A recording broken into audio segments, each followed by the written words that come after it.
New express news 24 ताजी बातमी ताजी चर्चा सर्व घडामोडींचा अचूक वेध घेणारं न्यूज चॅनल।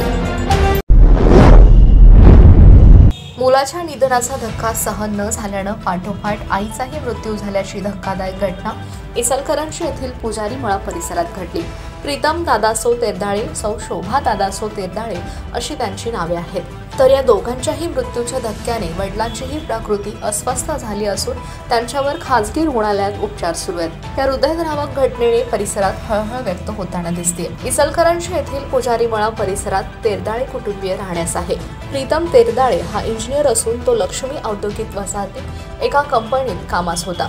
मंगळवारी रात्री प्रीतम हा घरात जेवण केल्यानंतर दारातच गप्पा मारत बसला होता। त्यावेळी अचानकपणे त्याला हृदयविकाराचा झटका आला, त्यामध्ये तो खाली कोसळला। आई शोभा यांच्या समोरच ही घटना घडल्यानं त्यांनाही भोवळ आली। भागातील नागरिकांनी आरडाओरडा ऐकून घटनास्थळी धाव घेत प्रीतम याला तातडीनं रुग्णालयात नेण्यात आलं। दरम्यान शोभा यांचीही प्रकृती बिघडल्यानं त्यांनाही रुग्णालयात हलवण्यात आलं।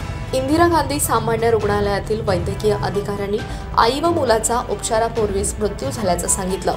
मुलापाठोपाठ आईचेही निधन झाल्याचे वृत्त समजताच नागरिकांसह भागातील नागरिकांनी रुग्णालयात धाव घेतली।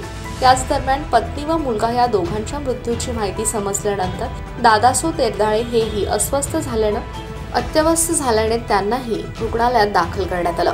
शवविच्छेदनानंतर सौ शोभा आणि प्रीतम यांच्या पार्थिवावर अंत्यसंस्कार करण्यात आले। प्रीतम यांच्या पश्चात पत्नी, एक मुलगा, एक मुलगी असा परिवार आहे। या घटनेमुळे पुजारी मळा परिसरावर शोककळा पसरली होती। यावेळी मायलेकाचा मृतदेह पाहून अनेकांना अश्रू अनावर झाले होते। या घटनेची नोंद शिवाजीनगर पोलीस ठाण्यात करण्यात आली आहे।